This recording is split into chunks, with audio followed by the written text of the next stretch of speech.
Hey everyone, and welcome to the All It Takes Is a Goal podcast, the best place in the entire world, including all of Canada, to learn how to build new thoughts, new actions, and new results.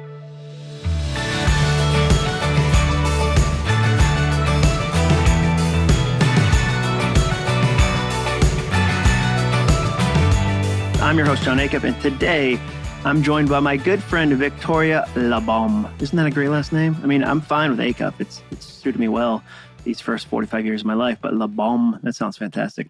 So who is Victoria Labalme? I'm so glad you asked. Victoria Labalme is the founder of Risk Forward and Rock the Room, two amazing programs designed to help people express their hidden genius. Her strategies have been embraced by over 700 organizations, entrepreneurs, senior executives, and hundreds of thousands of individuals around the world.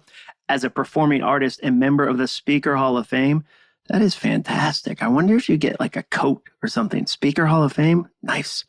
Victoria shares her messages through keynote performances, workshops, private consulting, and online learning. She is a presentation, keynote, creativity expert, and this episode and this interview are going to be super, super fun. But first, today's episode is brought to you by me. That's right. Today's sponsor is me. I've been really surprised at how many people who listen to this podcast have reached out to me about having me speak at their events. I love that. And here's why. Over the last 13 years, I've had the honor to help hundreds of companies like Nissan, Walmart, Microsoft, and Comedy Central at events around the world. And during that time, I've developed three big goals for your event. Number one, I want to slingshot your audience into the best year they've ever had.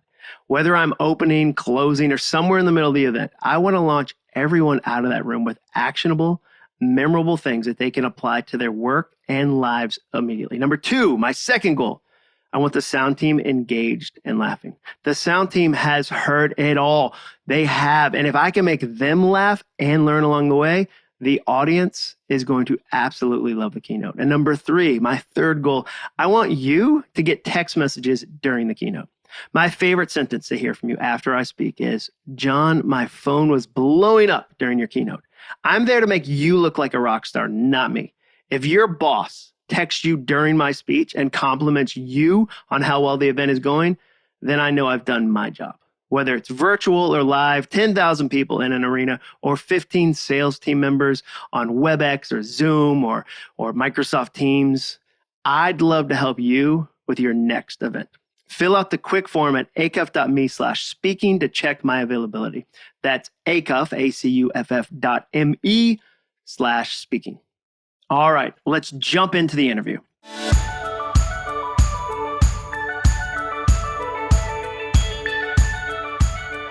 Victoria, thank you so much for joining me. I know you've been doing a ton of these podcasts with the new book out, and I really appreciate you spending a few minutes with me and the listeners of All It Takes Is a Goal. Well, I am so happy to be here. You're one of my favorite people, John, so I'm thrilled to participate. Well, it's always fun when I get to have a friend on the podcast, and you and I got to know each other. It feels like 10 years ago because pandemic time is different, but it was December 2019, and we were both at an event that our friend Josh Linkner puts on.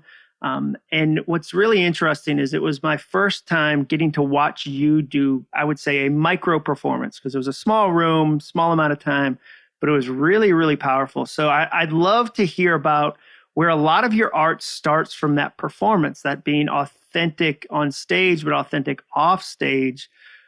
Where did you first fall in love with that particular power? The power of authenticity? Mm-hmm.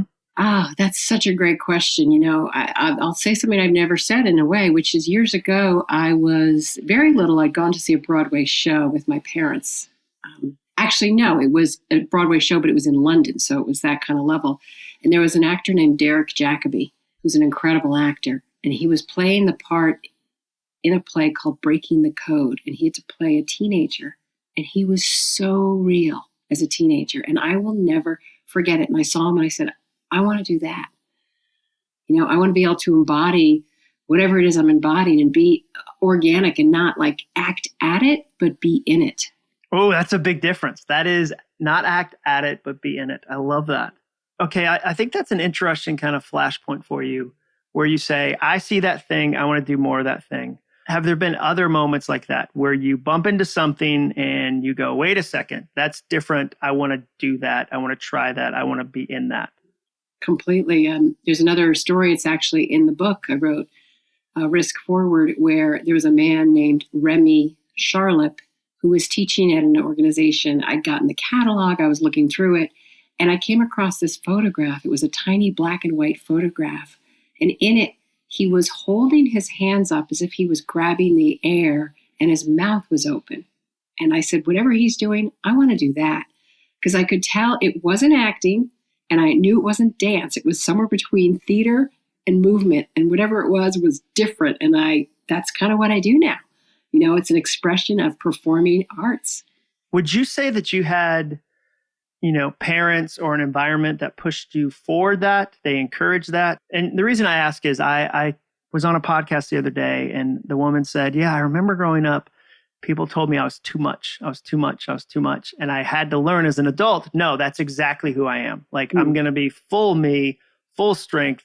That's who I am. Did you have an environment that said, okay, wow, Victoria, we see that. That's awesome. Like, you just caught this wave. We want to encourage that. Were there challenges along the way? Was it a mix of both? I'd say it was a mix of both. And my mother was like this white lily. She would sort of very graceful, elegant, let things unfold type of personality. However, she was a professor. There was not a hair out of place at times. And when I was too animated and too excited, that was a little much for her academic style. So I was often told, simmer down, calm down, not so fast, because I would talk with great speed. My father, by contrast, was just sort of the sputtering, anything's possible kind of guy. Like, you could sort of see him walking down the hall with his hand on his back. Anything's possible. And he just celebrated all of me. So I had both, and I think from my mother, I learned articulation skills. I learned poise. I learned grace. From my father, I learned zest and charisma and, fun and, joy. And the two came together. I love that mix. So the book, Risk Forward, it's a fantastic book. The subtitle is Embrace the Unknown and Unlock Your Hidden Genius. You could have done a one-person performance. You could have done a webinar. You could have done a million kind of executions of this creative idea.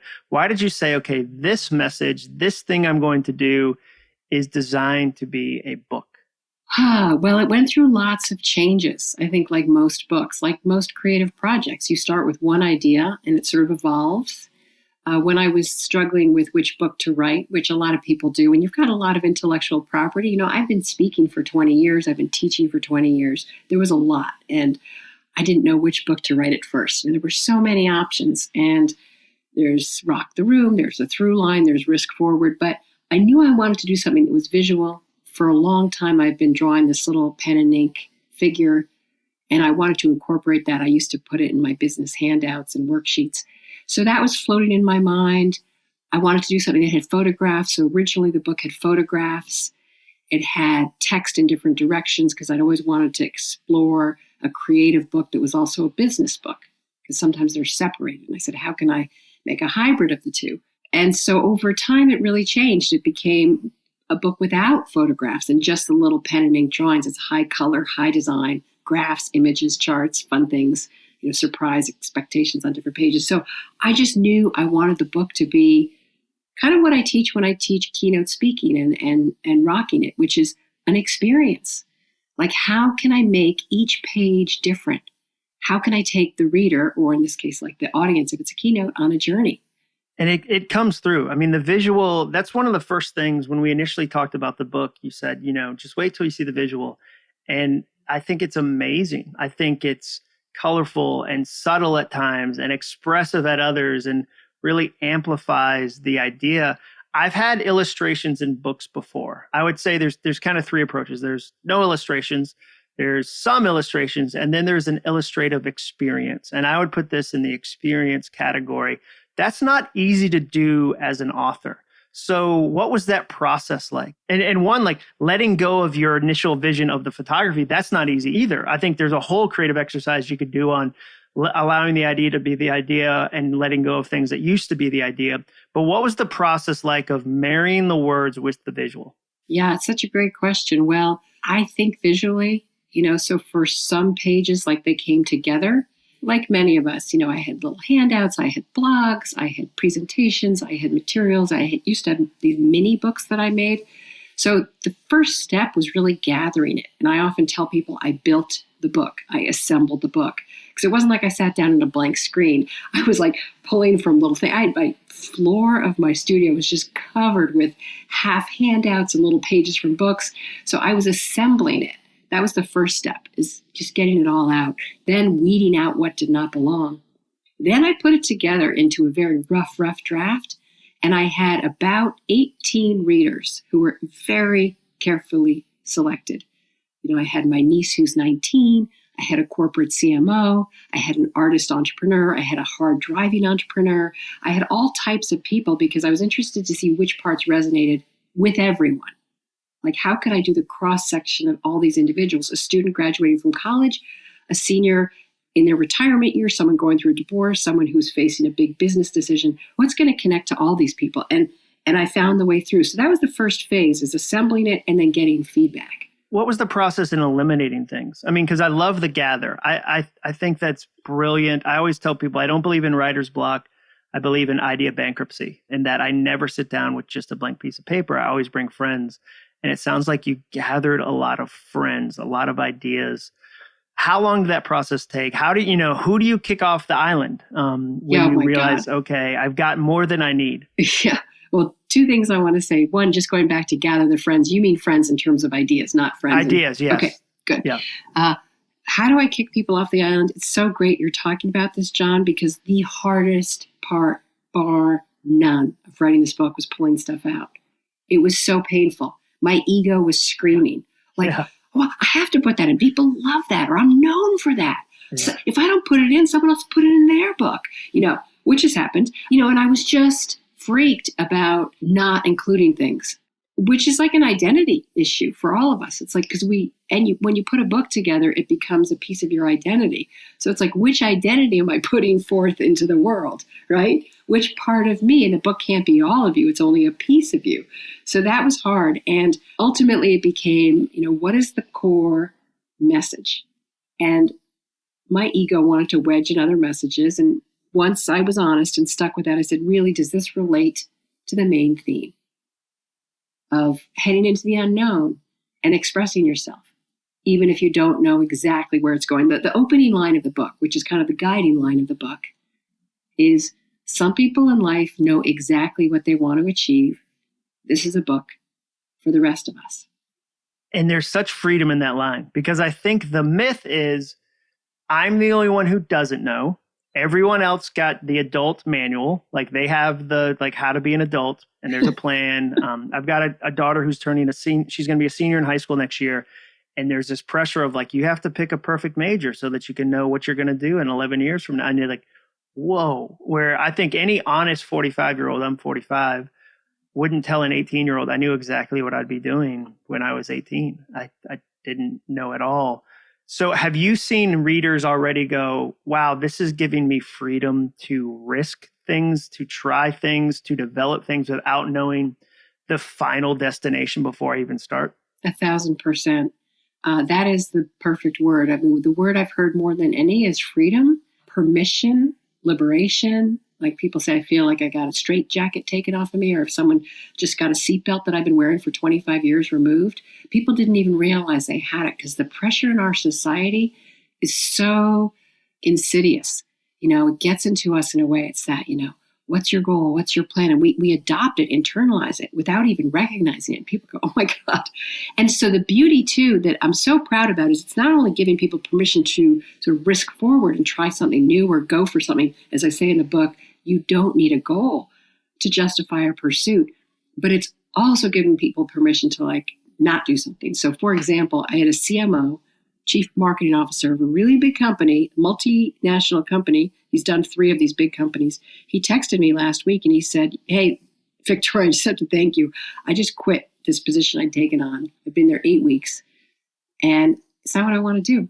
It was the risk to say no, the risk to not do something. To put that aside.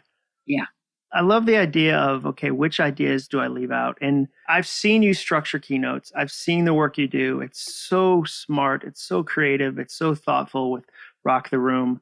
Do you feel like public speakers or keynote presenters or performers, there's that temptation to overfill speeches in the same way that you had to avoid the temptation to overfill the book and allow the ideas to breathe? Because they breathe visually, they breathe in the text. Is that the same thing that happens for keynote? Your questions are so good, John. My gosh. Yes, 100%. It's something that I teach in terms of the content, but also the terms of delivery. There's this misconception for speakers that you have to pause, just to pause. And then you get this weird, stilted type of speaking pattern like, so I'd like to challenge you as an audience to, and it's this like weird, inauthentic style. What I say to my clients when I'm teaching speaking is you pause to let the ball land. That's the analogy I've used for decades. It's like a ball toss, and you throw the ball out to the audience. And if it's a complicated thought, it's a question, it's a comment that needs digesting, you give it time to breathe. And the same thing is how I design the book. There are pages where I want people to process it, so that I put a lot of white space. And as well, on a macro scale, what you're saying in terms of the whole speech, it's like more is not better. And we've seen that, you and I, with conferences, like in the days of live events, and even now with Zoom events. I'd go to these conferences and the meeting planner would say, okay, we're going to start at 7 with breakfast. 8 o'clock, the CEO goes on. They'll speak for half an hour. Then we'll have awards. Then you'll go on for an hour keynote. And I go, wait, is there a break in there? Because I don't want people walking out of the room when I'm on stage. I'd rather do a 40-minute speech and have people have a 20-minute break beforehand so that they come in awake and alert and refreshed and not thinking about having to go to the restroom or make a phone call or check their text. So yes, space, rhythm, experience, and the ride, if you will, the whole ride. I think to leave something out takes extreme bravery because you're going to sit in some of the tension. And the book talks a lot about, okay, what does it look like to do something, to risk, to be brave? When, say somebody's listening to this right now and they say, okay, I don't know what I want to do, but I feel a little stuck. It could be, I feel stuck in my career. Feel stuck in my creative endeavors. I feel stuck in my, my relationships, whatever. I feel stuck. How does this book help people get unstuck? Great question. Well, the first thing is it tells you you're okay to be stuck, because right away we're taught, you're stuck, and then we panic. So the first phase of the book is I say, embrace the fog. I call it the fog. It's like when you're not sure, and it could be literally in the span of minutes, like you don't know what to do to blog post on, or you're trying to figure out if you should speak up, or you're facing a blank page, and you don't have that. We talked about that. But, that feeling of like you're in that moment of not knowing for a few minutes. It could be for a few weeks. But the first phase is like, it's okay. Because once we say it's okay, we relax. And we're like, all right, I don't know. There's nothing wrong with not knowing. I'm in what I call the fertile fog. It's like, it's filled with opportunity. So that's the first step. The fertile fog. It's so good. So there's so many things like that I think are counterintuitive, but when you read them, you go, oh, that's right. That I was going, I'm stuck, so something's wrong. Yeah. Versus saying, oh, this is fertile fog. I love that idea. I think most of my podcast episodes, because I don't interview a lot of people, but when I do, it's people that I really enjoy, and I just end up saying I love that a bunch because the stuff they share are so great. You teach 4 questions to help kind of clarify your next move forward. Yeah. I would love you to pick one of the 4 because I think all 4 are really helpful. Pick any of the 4. It doesn't have to be your favorite of the 4 because I think they're all equally amazing. But like, what's one of the 4 that you'd go, okay, if you wanted to clarify a situation, here's one of the questions you can ask? Well, I'll give you one I don't often talk about on podcasts. So that'll be more fun for your audience. So that's this. It's what don't you want? Now, sometimes when we're in a fog, we're not sure about what we do want, but we're often pretty clear on what we don't want. And I'm just going to read part of that page because I think it'll really help. Please. So it's what don't you want? When a clear picture of where we're heading has not yet come into view, we're usually able to articulate a few elements regarding what we don't want. The clarity that ensues from prior unpleasant experiences can propel us forward. So like, what don't you want? What won't you put up with? And what situations are no longer acceptable to you? And just to break that down, like I have an entrepreneur client, she was making a lot of money. She was doing a lot of launches, but she was exhausted. And she came to me and she said, I need help risking forward. And what I don't want is I don't want to keep launching. I don't want to grow a bigger business. Or it might be you don't want a big team or you don't want to do this type of client. And I think getting really clear on that frees you. Because then you're not aiming at something that you wouldn't want to achieve, even if you did achieve it. That's exactly it. And it also gives us power when we finally go, yeah, I don't want that, even if everyone thinks I should want that. How does that happen? I'm curious. So, and peer pressure is an easy answer, but how does that happen where somebody goes, okay, say I'm an entrepreneur. I'm listening to this and I'm an entrepreneur and everything I read says I got to scale, got to have as many employees as I can, got to do all the things, got to be on 50 million social media platforms. There's so many things. I got to do it all. And going, you know what? I don't like these 4 things don't work for me. So I'm not going to do these things. I'm going to keep it this size. I'm always fascinated how somebody keeps something the size that's the size they want versus getting kind of into this more loop. How do you help people that are working in that space? Yeah, well, this is a conversation that's close to both of our hearts because it's one of the things that you and I bonded over as we left this event and went to the airport. Like we had a good conversation about this. I think we share a similar philosophy. I think it really just comes down to what sort of is good for your disposition and temperament. Like some people love having a lot of spinning plates. They thrive on that. That to me makes me feel queasy. Like I like creative spinning plates, but I don't like a lot of like production spinning plates and like too many things to look at. I don't enjoy it. And then I think, what's the point of that? And when the times that I've had that, it's unfun. So I look at that for my clients. And this is sort of everyone's ecosystem and disposition is different. Everyone's temperament is different. So it's sort of like, what is the right mix for you? And you remember this from the book, John, early on, there's something I call the inner current. Mm-hmm. And I give a series of words for how you know you're on it. And you know you're on it when you're feeling intrigued or excited or engaged. And when you're feeling freaked out and frazzled, and that's the wrong path. And so that's the first place I begin. Like, what are those emotions? Look at that inner current page and what's going on for you there. I feel like I know I'm on it when it feels like running downhill. There are projects for me that feel like running downhill. They're challenging, certainly, but they feel like there's momentum. It feels like gravity is pushing me. It feels like I'm doing something that I was created to do versus I can usually tell when I'm trying to force something that is so far out of what I feel called to do that it's really unpleasant. Even if it on the outside looks like it's a good thing, like I can know, no, it's not, that's not going to end. Like for me, when you described like feeling queasy, I thought, I'm a terrible project manager. If somebody shows me like, hey, here are the 27 dependencies related to the 42 items we're doing, and it's on a flow chart and it's in Excel, like opening an Excel spreadsheet terrifies me, like almost instantly. I glaze over. So I know I know Word, I open Word, I'm home. Oh, I'm going to type, I'm going to figure out something. Like open a notebook, same thing. I open Excel and I'm like, what am I doing with my life? I know. You and I are so similar. I mean, yeah. And so that's it. And it's, acknowledging that. And life's too short, really. I mean, you can fill those slots if you can hire a team and you want to hire a team, but definitely, and we're trained. There's a lot of pressure to kind of like, move past your blocks. And at some point, it's actually not effective.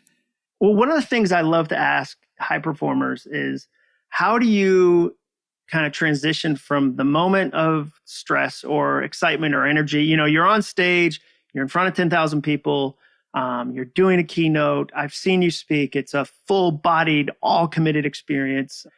How do you transition to, okay, now I'm off stage? Like, I'm always curious about kind of from adrenaline to ease or from intensity to calm. What's your transition process like? Yeah. Well, I think of it kind of like a scale in terms of size. So I try to be on stage who I am off stage, just a little more. It's like the amplification is bigger, but it's still very genuine. And so I think of it as sort of just minimizing and getting smaller. That's one way I look at it. But I'm equally an introvert and extrovert. So for me, and I'm just speaking for myself, like I am full on and then I just want to go hide.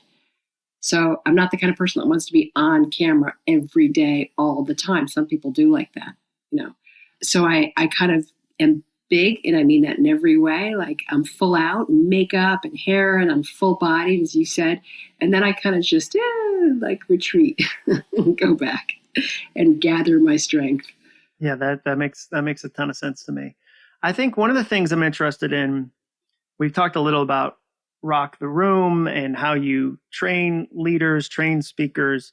What do you think are some of the biggest mistakes people make when it comes to a keynote? So, you could say, oh, when I see this, I know that this is actually happening. It's not going to do what they want. Or when somebody brings you a speech and you go, whoa, if you fix these 3 things, you'll be in a completely different space. Yeah.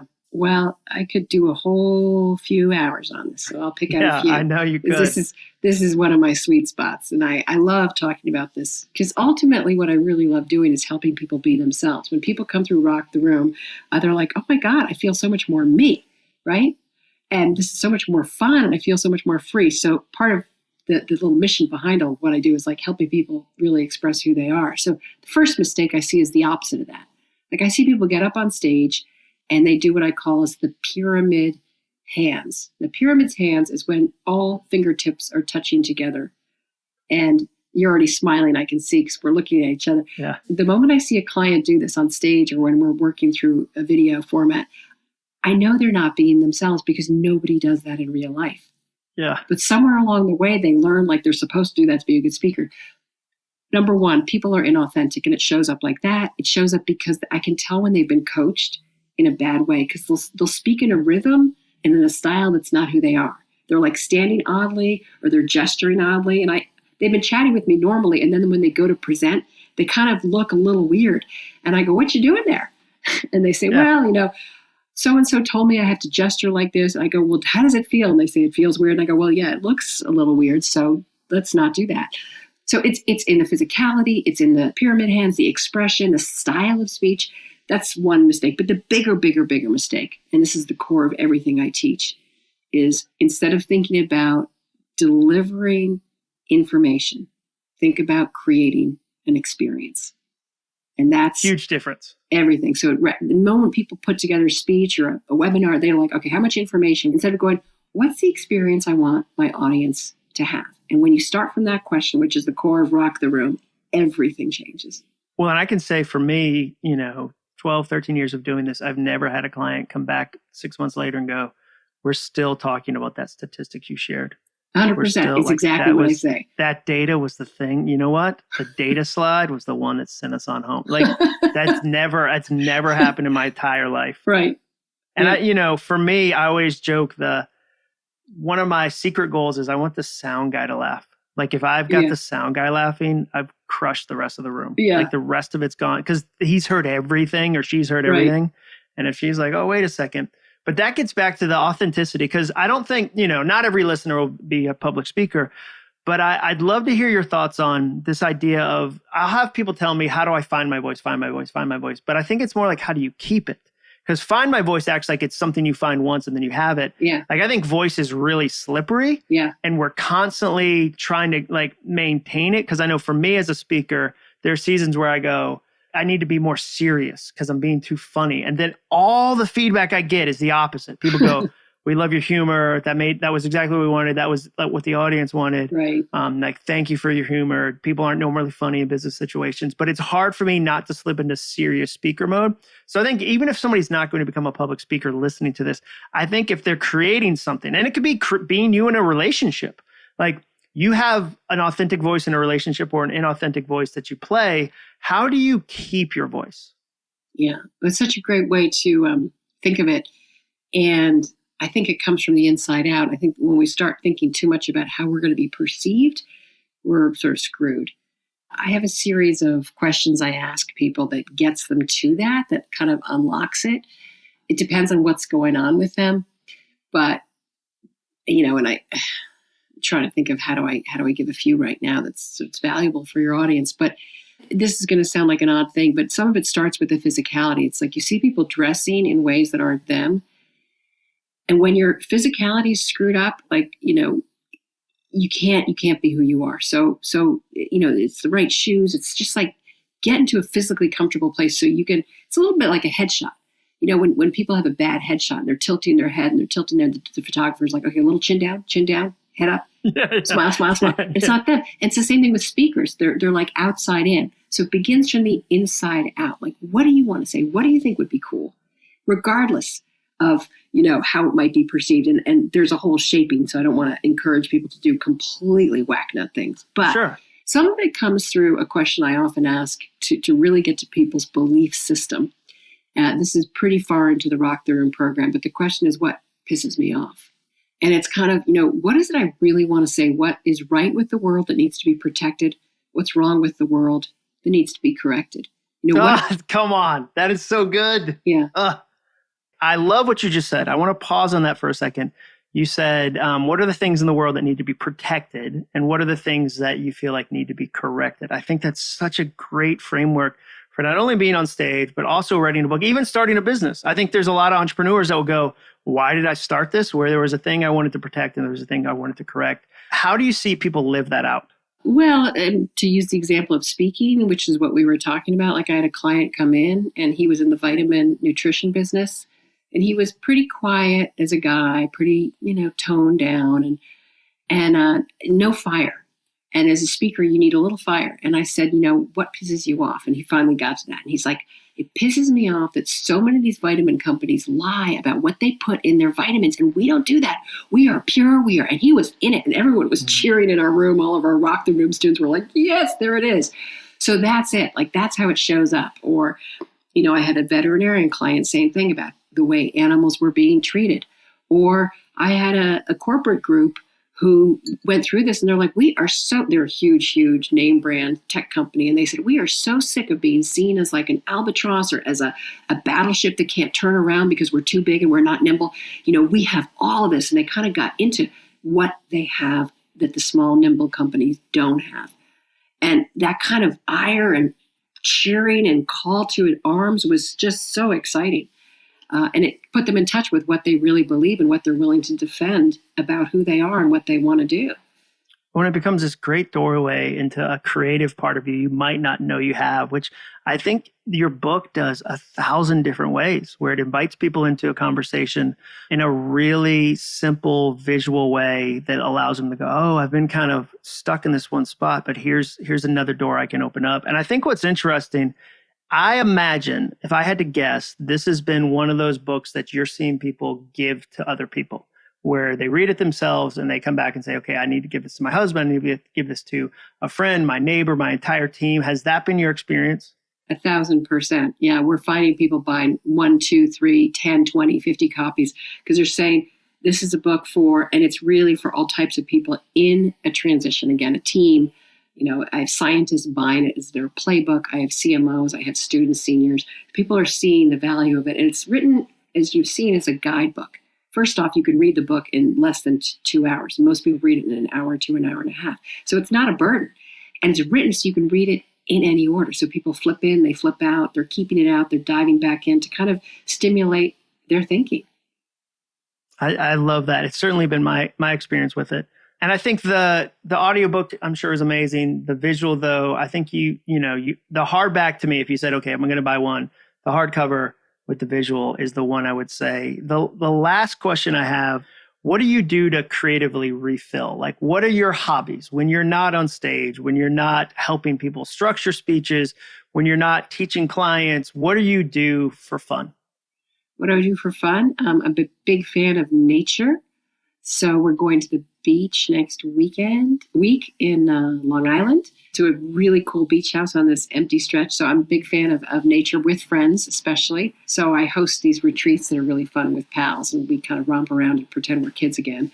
I love that. Romp around and pretend we're kids again. That's like a adult great motto. Camp for adults. Lots of silliness.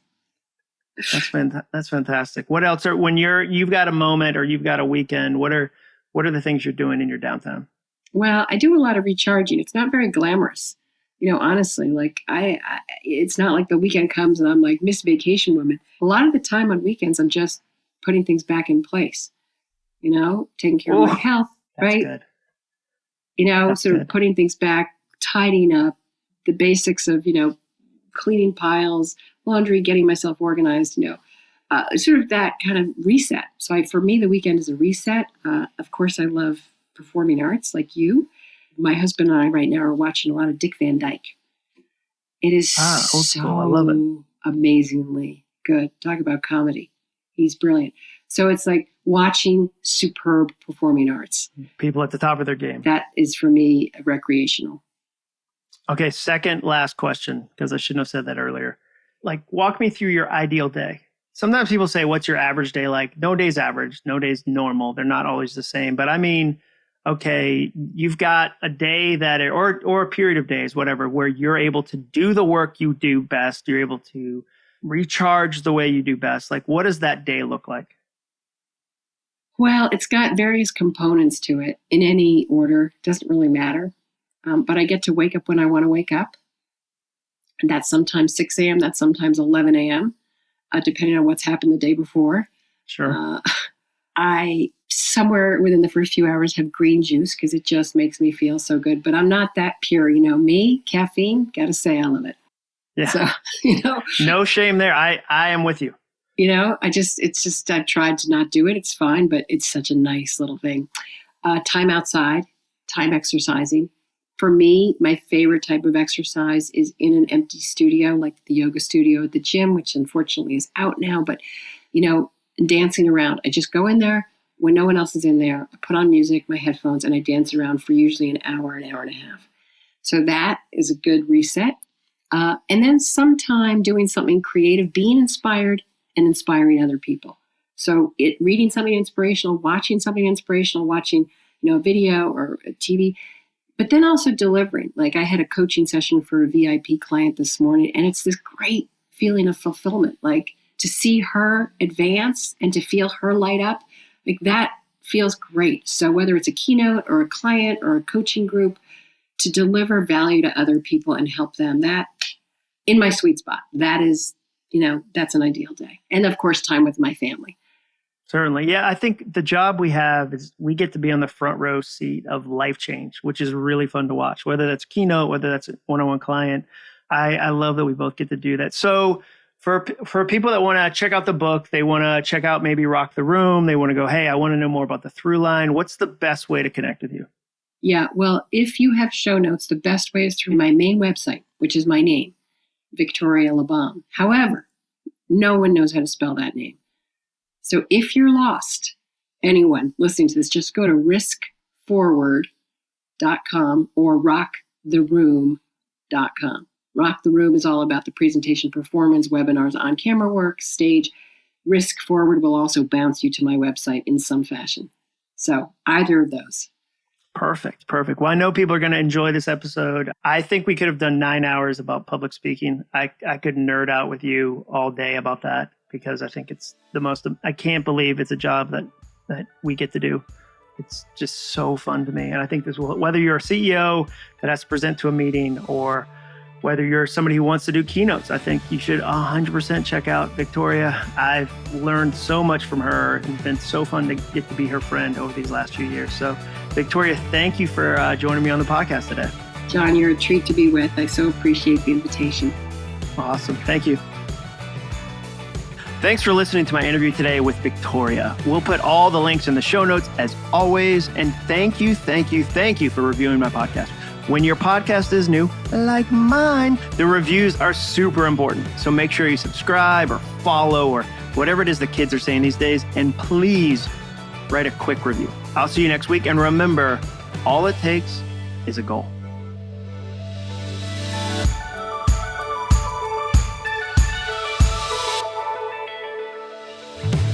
Thanks for listening. To learn more about the All It Takes Is a Goal podcast and to get access to today's show notes and exclusive content from John Acuff, visit acuff.me/podcast. Thanks again for joining us. Be sure to tune in next week for another episode of the All It Takes Is a Goal podcast.